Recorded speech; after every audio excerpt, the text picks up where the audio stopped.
Legion പേര് ഞങ്ങളാണ്. ഇപ്പം ക്രിസ്മസ് ന്യൂഇയർ വരികയാണ്. നമ്മൾ പ്രത്യാശയോടുകൂടി പ്രതീക്ഷിക്കുന്ന യേശുക്രിസ്തുവിൻ്റെ ജനനം അടുത്തുകൊണ്ടിരിക്കുകയാണ്. അതിന് അമുഖമായി എല്ലാവരും കേക്ക് കിട്ടിയിരിക്കുക അങ്ങനെയൊക്കെ ഒത്തിരി കാര്യങ്ങളൊക്കെ ഉണ്ട്. എങ്കിലും ഞങ്ങൾ ഓർത്തും അതല്ല, ഈ ഇവിടെ താമസിക്കുന്ന ആൾക്കാർക്ക് ചില മധുരം കൊടുക്കാം. അതിന് ഞാനിവിടെ വിളിച്ചു, അതിനോട് പെർമിഷൻ മേടിച്ചു.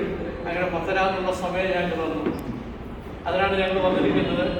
ഒന്നുമില്ല, ഞങ്ങളൊക്കെ മധുരം കഴിക്കുന്നതിന് മുമ്പ് നിങ്ങൾ മധുരം കഴിക്കട്ടെ എന്നുള്ള ഞങ്ങളുടെ ഒരു ആഗ്രഹം കൊണ്ടാണ് ഞങ്ങൾ നേരത്തെ തന്നെ വന്ന് ഈ കേക്ക് ഈ 2 ദിവസം കഴിയണം. വിശ്വാസമാകുമ്പോൾ അപ്പം കേക്കും കാര്യങ്ങളൊക്കെ കിട്ടും. എന്നാൽ അതിന് മുമ്പായിട്ട് ഞങ്ങളുടെ ഒരു കരുതൽ എന്ന രീതിയിലാണ് ഞങ്ങൾ കുറച്ച് കേക്കേ ഉള്ളൂ, മറ്റൊന്നുമില്ല. അത് നിങ്ങളുടെ എല്ലാവരുടെയും അനുവാദത്തോടുകൂടി ഞങ്ങൾ ഡിസ്ട്രിബ്യൂട്ട് ചെയ്തോട്ടെ. കൊടുക്കാതെ കൊടുത്തു.